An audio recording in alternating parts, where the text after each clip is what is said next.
Baik, selamat sore teman-teman. Kali ini kita akan belajar membuat bakso genep atau bumbu gede atau bumbu lengkap yang biasa digunakan di Bali ya. Pertama-tama kita akan siapkan bahannya. Bahannya kurang lebih adalah seperti ini. Kita mulai dari di sini ada bawang. Bawang ini porsinya paling besar. Jadi kalau saya kira-kirakan ini porsinya 6. Selanjutnya di sini ada kesuno atau bawang putih. Ini setengahnya bawang merah ya. Jadi kalau ini 2 berarti ini 1. Selanjutnya di sini ada serai. Serai ini porsinya hampir sama dengan bawang merah ya. Jadi volumenya nanti kurang lebih sama. Atau kalau saya biasanya bawang merahnya yang lebih banyak lagi sedikit aja. Selanjutnya kita di sini punya isen ya. Isen di sini volumenya nanti juga hampir sama dengan bawang atau dikurangi sedikit saja, atau misalkan 5 berbanding 6 ya. Ini 6, ini 5. Oke, setelah bawang merah, bawang putih, serai dan isen, selanjutnya di sini ada cekuh ya. Cekuh ini kalau saya skalakan mungkin hampir sama dengan bawang putih atau dikurangi sedikit lagi. Jadi kalau ini misalkan ini 6, ini 3, berarti ini 2 atau 2,5. Selanjutnya cabai ya. Kalau cabai ini sebenarnya tergantung selera. Kalau mau agak pedas bisa segini sama dengan bawang putih, atau kalau tidak suka pedas nanti cabainya dikurangi saja. Selanjutnya ada tingkih dulu ya. Tingkih ini hampir sama dengan cekuh atau dikurangi. Kalau ini tadi 2,5, ini mungkin 2 saja. Selanjutnya di sini ada jahe. Jahe ini paling sedikit, mungkin setengahnya dari cekuh. Selanjutnya kunyit. Kalau kunyit ini tergantung selera juga, dia lebih ke pewarna. Jadi kalau saya di sini pakai kunyitnya ya kurang lebih sama seperti bawang putih. Selanjutnya ini ada terasi, kurang lebih segini ya, mungkin hampir sama dengan tingkih ya. Kemudian ini yang tidak kalah penting, ini namanya jangu ya. Kalau di tempat saya ini namanya jangu, sedikit saja, lebih sedikit daripada jahe ya. Kemudian ini ada bawangen ya. Bawangen isinya saya kurang tahu apa ini detailnya, ada ketumbar dan lain-lain.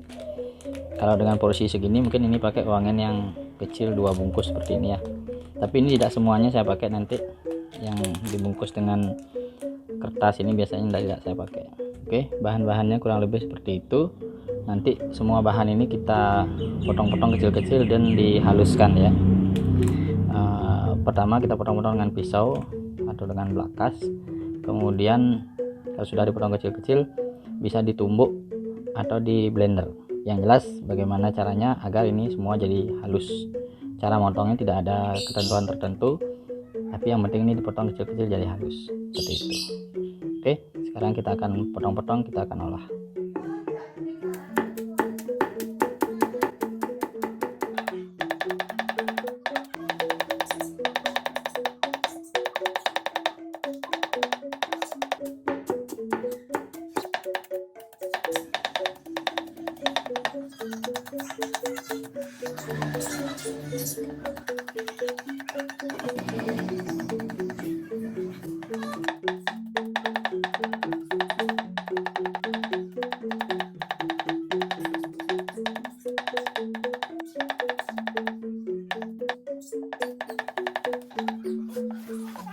Setelah dihaluskan jadinya seperti ini ya. Jadi ini isen, ini serai, ini bawang. Jadi komposisinya kurang lebih sama, tapi bawangnya agak lebih banyak sedikit. Kemudian bawang putihnya ini setengahnya bawang merah. Kunyitnya jadi seperti ini. Kemudian ini jahenya sedikit, ini cekuhnya.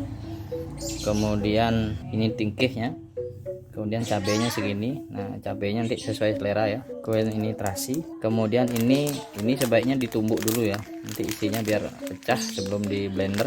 Kemudian nanti setelah dihaluskan dengan blender atau ditumbuk dilesung, itu jangan lupa ditambahkan garam. Kemudian nanti terakhir kita tinggal goreng saja, tinggal digoreng dengan minyak dengan api sedang sampai matang. Kemudian setelah itu bisa disimpan. Biasanya kami simpan sekitar bisa seminggu atau seminggu lebih bahkan ya, dan bisa digunakan untuk bumbu berbagai macam masakan. Oke, sekarang kita akan haluskan dengan blender.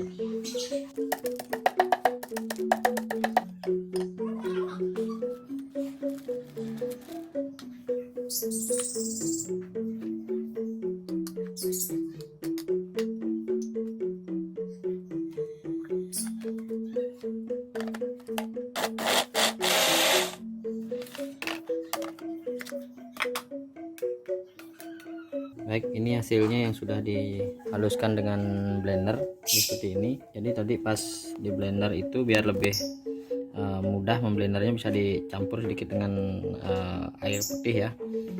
Dan nanti ketika digoreng, kalau di sini ada sisa-sisa airnya, mungkin sebaiknya digoreng tanpa minyak dulu, artinya agar menghilangkan airnya itu. Kemudian setelah airnya benar-benar hilang, sudah mengering, barulah digoreng lagi dengan minyak. Oke, jadi tahap selanjutnya ini tinggal digoreng saja. Kemudian jangan lupa diisikan sedikit garam secukupnya.